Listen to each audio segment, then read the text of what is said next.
शूटरों के एनकाउंटर पर दिशा पाटनी के पिता ने सीएम योगी का जताया आभार। कहा जो भरोसा दिया था उस पर खरे उतरे।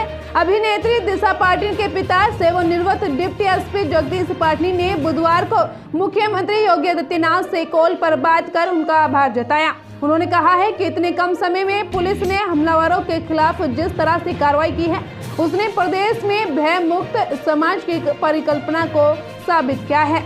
जगदीश पाटनी ने बुधवार को मुठभेड़ में 2 अपराधियों के मारे जाने के बाद 34 सेकंड का एक वीडियो संदेश जारी किया है।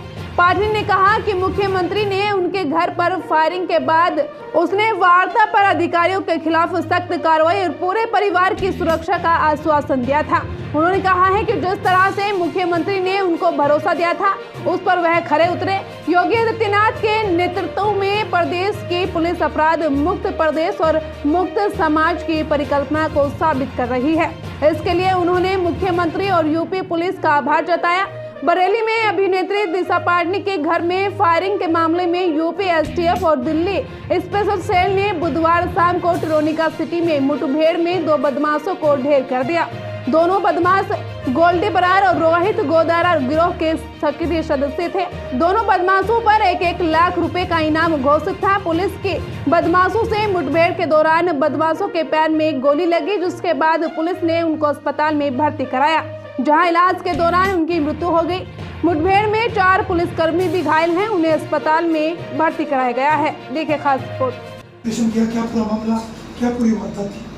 आज करीब शाम को 7 बजे के करीब एक वारदात हुई है गाजियाबाद के टरोनिका सिटी पुलिस स्टेशन के एरिया में, जिसमें हरियाणा पुलिस एसटीएफ की टीम और इसके साथ में दिल्ली पुलिस की स्पेशल स्टाफ की टीम, इनको इन्फॉर्मेशन प्राप्त हुई थी कि 2 सस्पेक्ट जो बरेली में दिशा पाटनी के घर के ऊपर फायरिंग हुई थी उसके संदिग्ध और इन संदिग्धों के संबंध में यूपी गवर्नमेंट की तरफ से ₹1 लाख रुपये का इनाम संदिग्धों पर रखा गया था।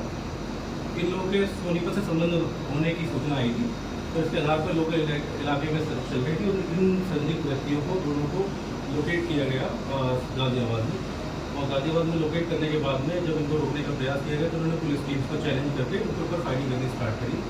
और इस फायरिंग के दौरान पुलिस की जवाबी कार्रवाई में दोनों जो संदिग्ध व्यक्ति हैं आरोपी, इनको गोलियाँ लगी हैं और इनको तुरंत अस्पताल ले जाया गया, जहाँ पर अभी इनको अस्पताल में ले जाकर मृत घोषित किया गया है।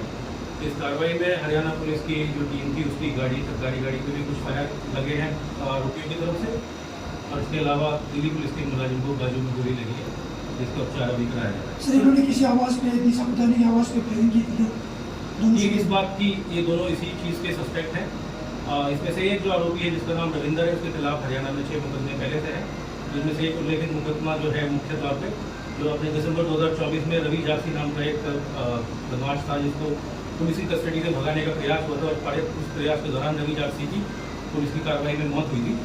तो उसी घटना से संबंधित ये रविंदर भी था और सबसे वांछित था, इसको अरेस्ट करने की प्रयास की। दूसरा आरोपी कौन है सर? उस पे क्या जिम्मेदार हैं? अभी दूसरा आरोपी जो उसकी पहचान अरुण के नाम पे हुई और उसके अभी एंटीसेडेंट की हम लोग वेरिफिकेशन कर रहे हैं क्या उसके खिलाफ भी कोई आपराधिक इतिहास कोई आधुनिक हथियार इनसे मिलेगा? दूसरा आरोपी कहाँ मिलने वाला है? दूसरा आरोपी अरुण नाम का व्यक्ति है जो कि सोनीपत से अभी उसका पता चला है कि सोनीपत का निवासी है। उसके आपराधिक इतिहास और उसके दूसरे सामाजिक इतिहास के बारे में हम लोग पता कर रहे हैं। इनके जैसे आपने कहा कि इनके कब्जे से मौके से हमें 2 ऑटोमेटिक पिस्टल बरामद हुए हैं। सर, कौन से देश की पिस्टल है? ये जो पिस्टल्स हैं एक PX5 और एक 9mm का पिस्टल अभी तक आइडेंटिफाई हुआ है। मौके पे भी कार्रवाई चल रही क्योंकि अभी 1 घंटे पहले ही घटना है और दिल्ली पुलिस, हरियाणा पुलिस की STF टीम और यूपी पुलिस की STF की टीम मौके पे भी कार्रवाई कर रहे हैं। सर, ये किसी गैंग से जुड़े हुए थे क्या? जहाँ तक इसकी बात है तो ये विदेश में भगोड़े जो अपराधी हैं उनके द्वारा दिशा पाटनी के घर पे फायरिंग की सोशल मीडिया द्वारा पोस्ट डाल के क्लेम किया गया था, तो उसी गैंग से संबंधित ये आरोपी लगते हैं। और रवि, जैसे मैंने बताया कि रवि जासी गैंग से संबंधित था पहले, जिसको रवि जासी गैंग को दिसंबर 2024 में पुलिस की हिरासत में भगाए जाने के प्रयास में गोली लगने से मृत्यु हुई थी।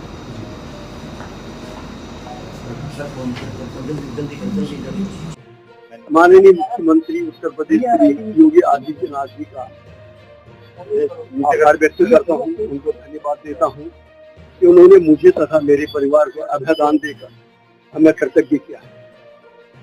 जैसा उन्होंने मुझे भरोसा दिलवाया था आज इसका उन्होंने एक साकार रूप यहाँ पे दिखाया है। एक मुक्त समाज का उनका जो अपना नारा था, जीरो टॉलरेंस, उसको करके उन्होंने दिखाया है। उन्हीं के दिशा निर्देशों पर हमारी पुलिस ने इस कार्य को अंजाम तक पहुंचाया है। जब से माननीय मुख्यमंत्री जी ने इस उत्तर प्रदेश की कमान संभाली है, तब से पूरा प्रदेश आज है मुक्त है, अमन चैन की एक सांस, अमन चैन से जी रहा है। और आपको मैं यह भी बताना चाहता हूँ, कि अब कोई भी अपराधी प्रवृत्ति का जो व्यक्ति है हमारे प्रदेश में या तो जमींदोज हो चुका है या यहाँ से ये प्लान कर गया है। तब से आज तक आपने भी देखा है और पूरा प्रदेश देख रहा है, माननीय मुख्यमंत्री जी ने जो समाज के लिए किया है वो कोई नहीं कर सकता है। आज उनके इस कृत्य के लिए मैं तथा मेरा परिवार सदा उनका ऋणी है। उनके दिशा निर्देशन में उत्तर प्रदेश पुलिस ने जो कारनामा अंजाम तक पहुंचाया है, मैं अपने डीजीपी श्री राजीव सर का आभार व्यक्त करता हूं। मैं अपने एडीजी श्री अमिताभ यश जी का, अपने एडीजी बरेली जोन श्री रमेश शर्मा जी का, अपने डीआईजी श्री अजय साहनी जी का, एसएसपी बरेली श्री अनुराग जी और उसकी पूरी टीम का। मुझे मालूम है पिछले 5-6 दिनों से इन सब पुलिस वालों ने सिवाय इस घटना के अलावा कोई अन्य कार्य नहीं किया। रातों दिन, पूरे रात दिन 24 घंटे वो यहाँ पे लगे रहे और जिसका अंजाम आज सब आपको पता चल चुका है। मैं आभार व्यक्त करता हूँ एसटीएफ टीम का, जिन्होंने पूरे भरोसे के साथ हमारे मुख्यमंत्री जी का पूरा भरोसा उन्होंने जीता है और यह कार्रवाई अंजाम तक पहुंचाई। और 2 लोग रह गए, उनके लिए क्या आया था आपके पास? उन्होंने क्या कहा कल आपकी दोबारा से जब बात हुई है? मुख्यमंत्री का जब फोन आया था, उन्होंने मुझे आश्वासन दिलाया है कि जिस तरह की ये घटना घटी है अब वो शायद उत्तर प्रदेश में फिर से नहीं घटेगी, आप परेशान मत होइएगा, हम आपके साथ हैं। तो इस सनसनीखेज वारदात के लिए जब इसमें सूचना संकलन का कार्य शुरू किया गया, क्योंकि इनका कार्य क्षेत्र हरियाणा और दिल्ली जैसे क्षेत्र में बहुत रहा है, इसलिए इसमें हरियाणा एसटीएफ और काउंटर इंटेलिजेंस यूनिट जो स्पेशल सेल की है उससे भी मदद ली गई। और जब इनकी कई जगह पे लोकेशन आनी शुरू हुई जिसको लगातार ट्रेस किया जा रहा था, सीसीटीवी फुटेज, टेक्निकल एनालिसिस और जो मैनुअल इनपुट आया, तो उससे ये चीज़ इस्टेब्लिश करने में मदद मिली कि जो घर पे फायरिंग करी गई थी उसमें जो रविंदर रोहतक और अरुण सोनीपत का शामिल है। फिर उनको जो ट्रेस करने के लिए संयुक्त रूप से काम शुरू हुआ, तो आज ये सूचना प्राप्त हुई कि ये दिल्ली के रास्ते गाज़ियाबाद से होते हुए कहीं जाने वाले हैं। इस इनपुट पर संयुक्त टीम के द्वारा इनको रोकने का प्रयास किया गया, जिसमें इन्होंने संयुक्त टीम पर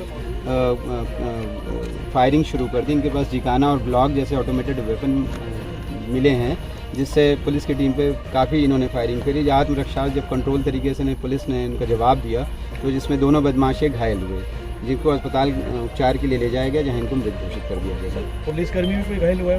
हाँ, पुलिसकर्मी भी घायल हुए हैं। सर इनके गैंग के कितने साथी फरार हैं?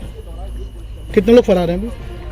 फिलहाल अभी इस पूरी घटना में 4 लोगों का नाम सामने आया था और चारों पर 1-1 लाख रुपए का इनाम घोषित हुआ था, जिसमें से 2 ये हैं और बाकी 2 इसमें और जो प्रकाश में आए हैं उनकी भी तलाश जारी है। कितने राउंड फायरिंग की थी? एग्जैक्टली अब वो अभी वो सबका काउंटिंग